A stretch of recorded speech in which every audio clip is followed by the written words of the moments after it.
Ta-da. Welcome, everyone, to the Transform Your Relationship show. Hi, I'm Laura Rubinstein with the awesome and fabulous Dr. Rhoberta Shaler. Hi, Rhoberta. Hi, Laura. This is going to be an interesting connection that we're going to have today. Isn't it? Because that's what communication's all about, and that's what today we're talking about. Yeah, it's really important thing to think about is how we connect. I know when we have something to say or we have something to reach out with in text or email or whatever, how does it connect? Do we just send it or do we just say it or do we think about how does this enhance connection? Yeah, I know. And it doesn't matter whether we're talking about business or personal relationships. It applies across the board.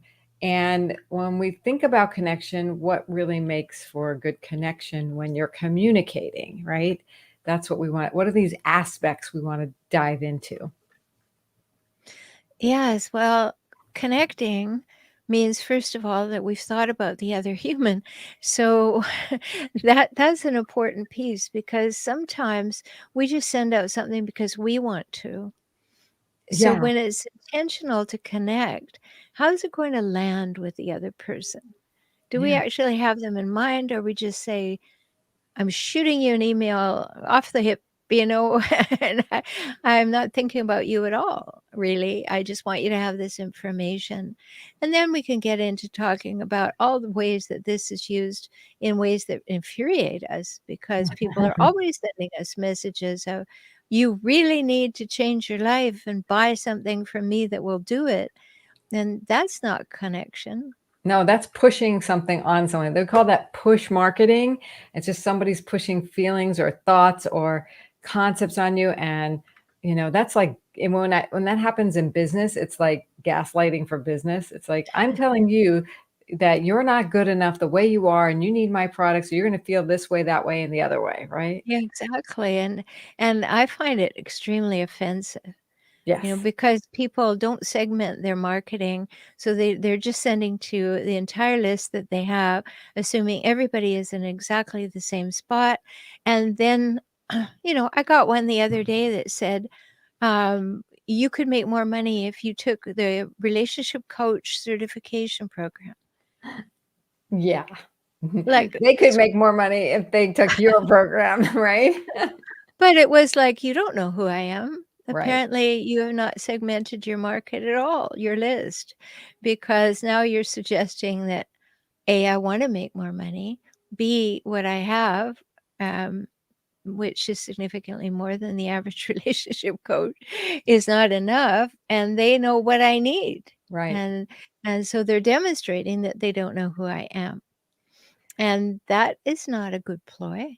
No, in fact, a good test is like, do you feel when you're reading a marketing message or when you're reading it as if you're like you wrote something and you're reading it as if you're one of your target market, do you feel seen? Do you feel heard? Do you feel understood when you read that marketing message? Does it conjure up a good connection, right? That's what Exactly. how you want to, Yeah. right? Because too many experts, like you say, just all they do is they talk about what they about themselves and their wonderful accomplishments, and it gets you all excited because you want that too. But then they tell you what they think you need, and there's a total disconnect there if you really read it for what it is, if it's not Mhm. connecting, right? That's true, and, our everything that we do, whether we open our mouths or we open our email or send a text or make a Facebook post, is us reaching out to somebody in order to make a connection. I mean, yes, when we put in our pizza order, that's one kind of connection, but, if we're not even talking about marketing messages, do we think about the recipient when we put something out there? Right. When we say something, when we come home to somebody, do we think about connecting or do we just walk in and say, I've had a terrible day and I'm going to bed? Right. Well, that is not connecting.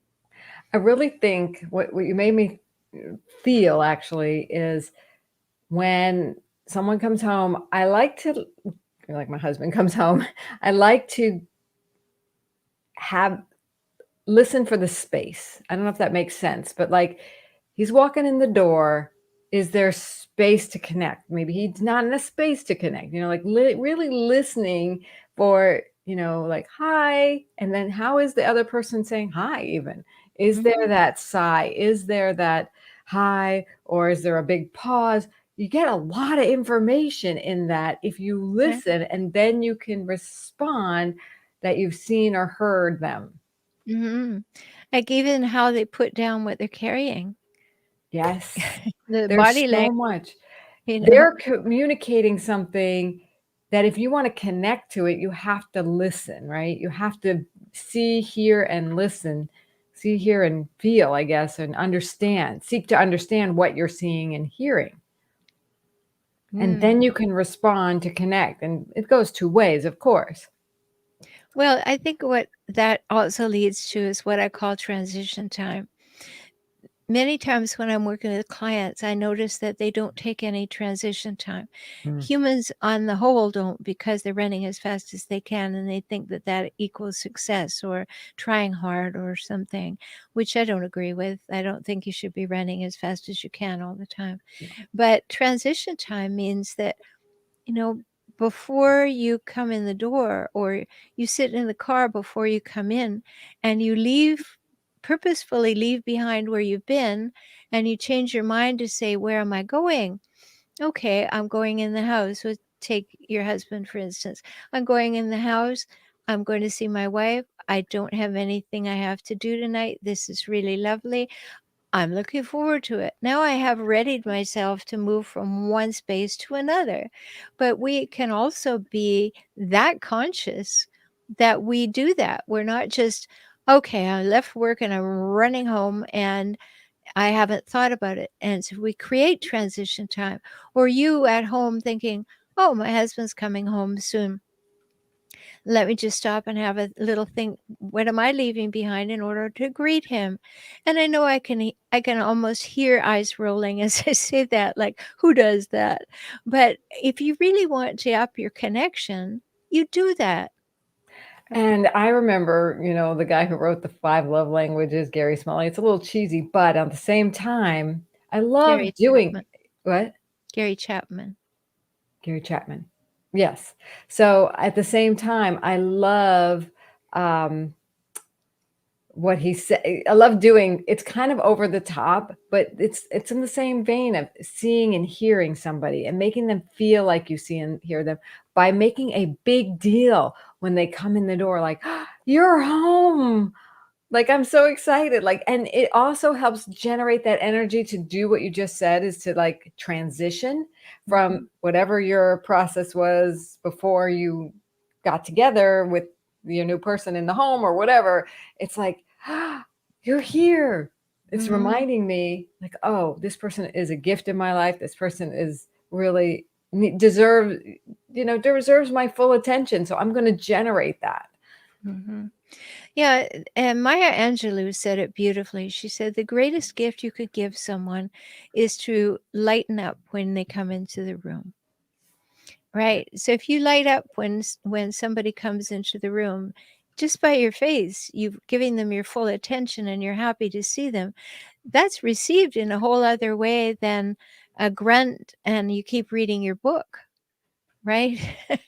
There is connection. Your eyes meet.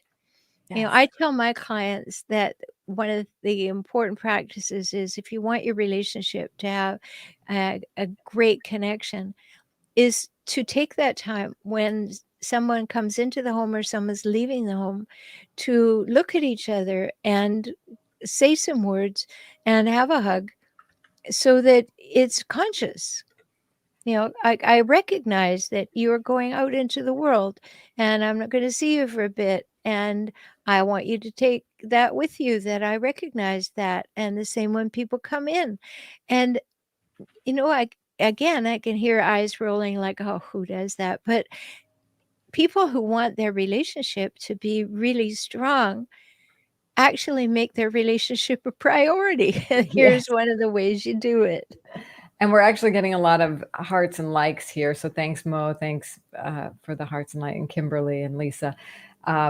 to make that conscious connection, it does not only something for them, but for you. It's like the point about it. It is marking time in a way. It is making that extra effort to, to have that conscious connection that allows you to savor a moment, right? And to Mhm. remember and to make more meaning in life. Why not? Right? Mhm. Yeah. Um, I don't think there's anything more exciting, and I may be totally delusional, Laura, but I don't think there's anything more exciting than the possibility of creating an emotionally intimate long-term relationship. Mm, Because you're constantly looking at the changes, the shadows, the nuances, you're reading each other, being curious about each other, speaking with each other, knowing when to fall silent, learning somebody else so that you actually become that team, right? yes. And you create in that relationship, you create this safe sanctuary for both of you and the children that you may have, or the animals you may have, or whatever, but you're creating that safe sanctuary for yourselves. And I don't think it's can be overrated. I think it's No. very important to do that consciously. Especially in this day and age, where we have so much anxiety, so much controversy, so much hate speech out there. We do need those safe havens, and we need to cultivate them so that people know that there's always a safe place for them to come to. And we need to cultivate them with each other. And even if if we can't get it in our families, we need to find people who are safe to get that connection with, right? I agree. I think that we have families of choice. I don't have any family. I have my children and my grandchildren, but I don't have sisters or brothers or parents or aunts or uncles or cousins or any of those things. So my friends are my family of choice. And if I don't connect with them very purposefully and in this busy world make time for each other, then I am failing at creating my family.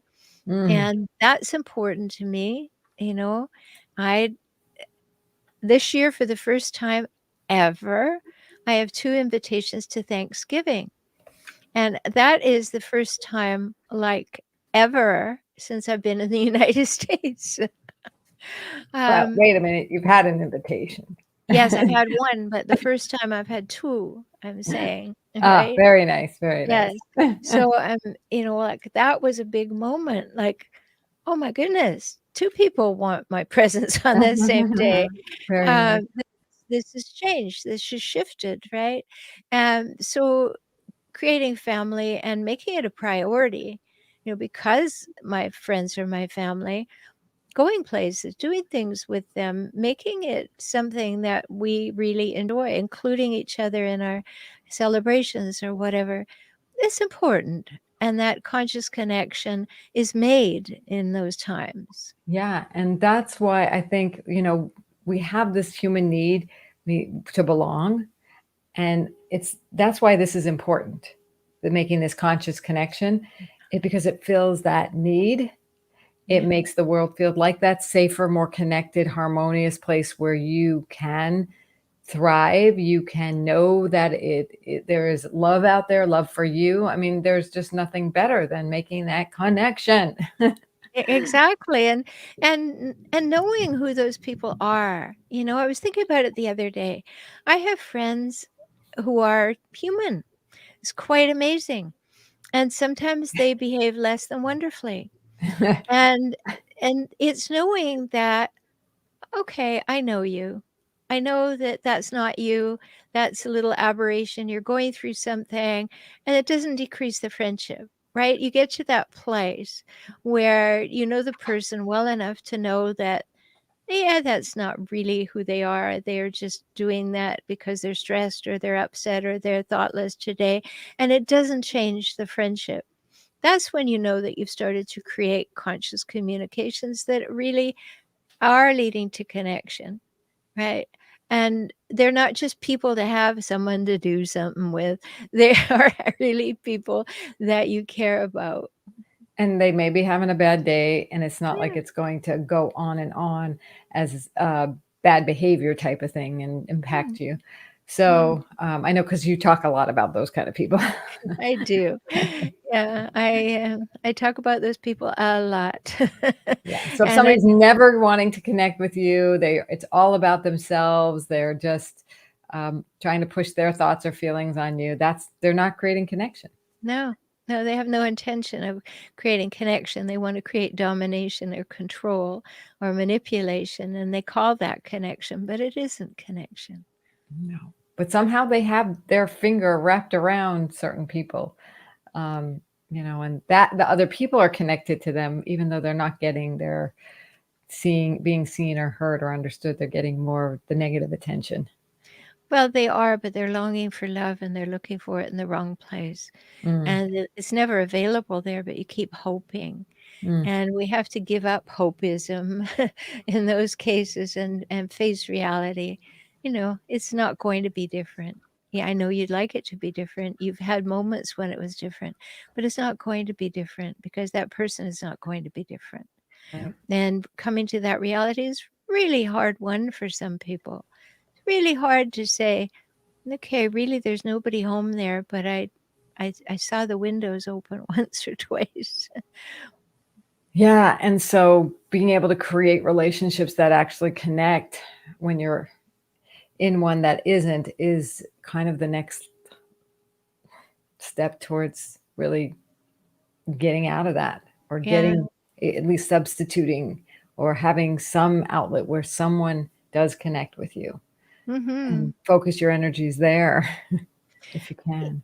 Yes, and the whole thing is about consciousness, do we stop and think about these things? Are they time fillers or are they real connections? Mm, What does the relationship bring you? Do you feel validated? Do you feel relieved? Do you feel stress-free? Do you feel known and seen and heard and acknowledged and appreciated and accepted, as I write about in Kaizen for Couples? That's a longing of people. William James, who is said to be the founder of New Psychology, he said this wonderful thing. He said, the deepest craving, I'm going to mess it up exactly how he said it, but the deepest craving of human nature is the desire to be appreciated. mhm. Now, how much does appreciation cost us?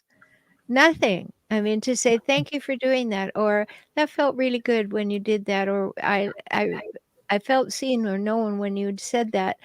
That's feedback. That's saying to someone, "You got me. I understand. You understand who I am." And that's not cheating. I've talked before about how people say, "Well, if you really loved me, you'd know what I want." No, that is not Oh, that's the thing. manipulation. Oh my God, that is so bad. That Yes. is not a thing, everybody, not a thing. Um, so we do have to step up our willingness to connect through communication. And give appreciation and acknowledgement. And to that end, Becky, good job. Yes, give up hope. I'm finally there. Good for you, Becky, because when you're with a hijackal, the people I love to talk about, um, they don't have any love to give you. They're going to use you. And when you finally see that and you say, it's never going to be different, then at that moment, you have the opportunity to say, I'll grieve that, but I need to move on. And that's an important thing to say.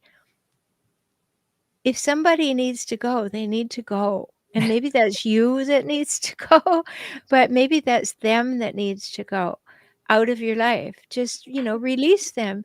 You don't have to throw them out of your life. You can be like you have a butterfly in your hand and just, let them go.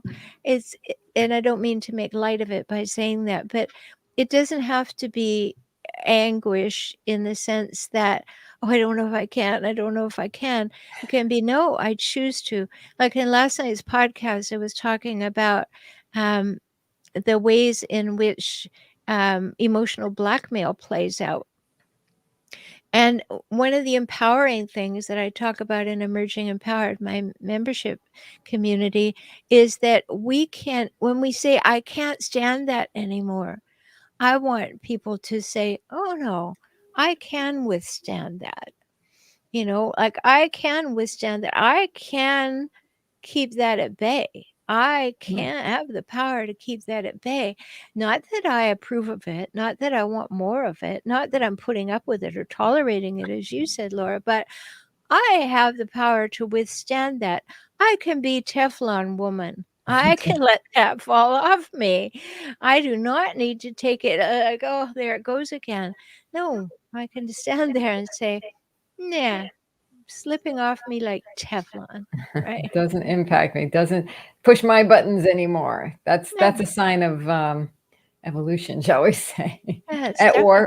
as you say, emerging empowered, right? Yes, absolutely, and when when people come to join in, today.com, they come to the community where they can talk among themselves on 6 different places that you may be in the stages of growth with this, and so you can be in the right place, you can be in the general forum, you can come to the 2 group Ask Me Anything calls with me every month, which is a big benefit of the membership.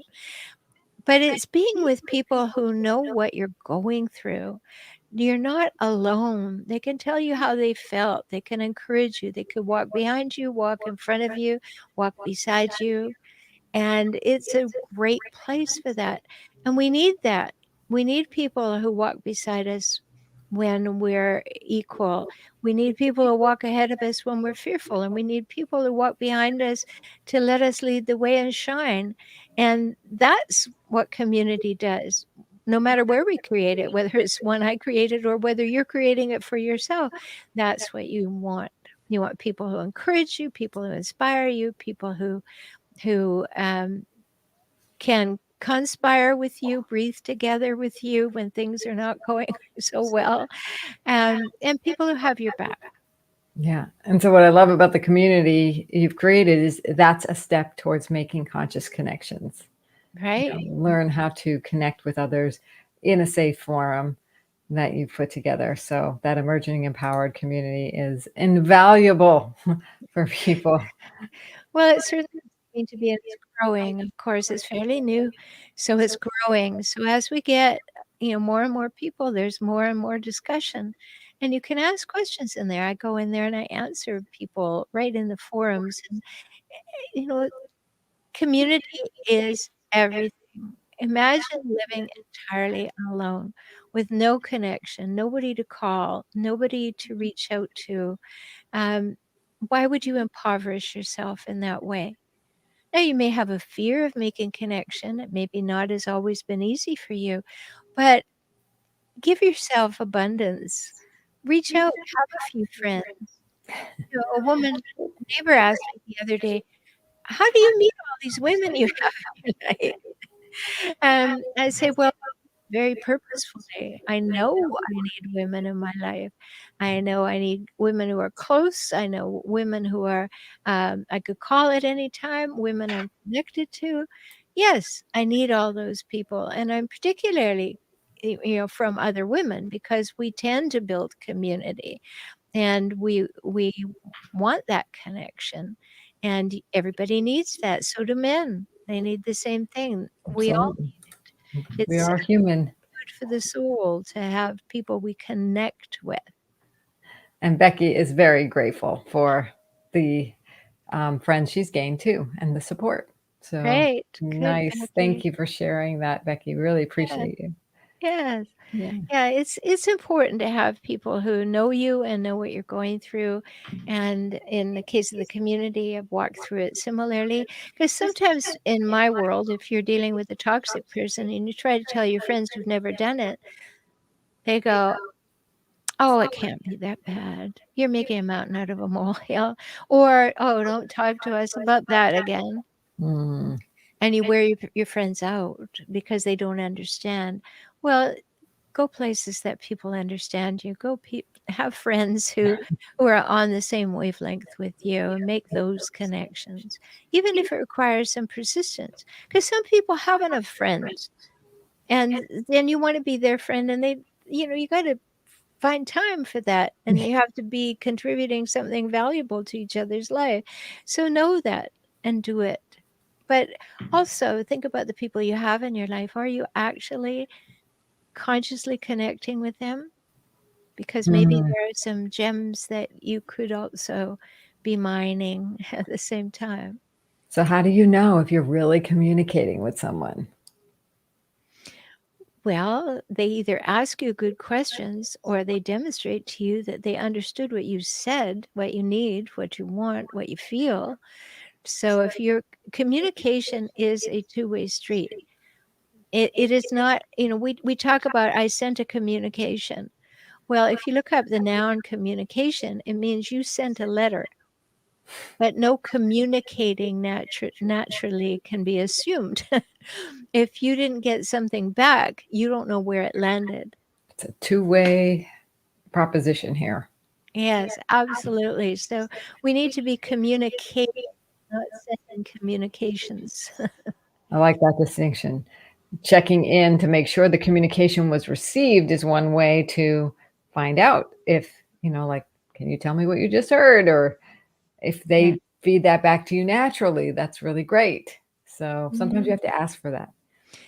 That's the really good point, Laura. Sometimes you have to ask. I'm not sure that you got what I'm requesting. Can we just check in around that? And don't feel like you can't do that. Because Yeah. if you want to be with a person who is going to have those three must-haves of a healthy adult relationship, equality and equity, reciprocity and mutuality, you need to be able to check in with them. Yeah. Good signs. And we have a lot of good shows in the past that transform your relationships on Facebook. Transform Your Relationships Live on Facebook. And definitely check that out. Your Save Your Sanity podcast. And of course, the Emerging Empowered Community. So we're here for you. We'll be back again in a couple of weeks. Any last final pieces of wisdom about making connection? Because we're going to talk about how to do that next time. Right. Just start thinking about where would you like to be this whole holiday season, which is all about connecting. How could you plan to have the best time of communicating and connecting possible? Yes. And not through hope, but through proactive steps, which we'll talk about in Yes, our we'll coming talk weeks. about that next time. Okay. Great. Thank you. Thank you, Becky. And she has a piece of advice: finding those who have experienced similar things. And I know that's what you do in the Emerging Empowered Community too. Right. And there are lots of great places to do that. Yeah. So, yes, absolutely right, Becky. Yeah. Do All that. right. We'll see you next time, everyone. Okay. Bye. Bye for now.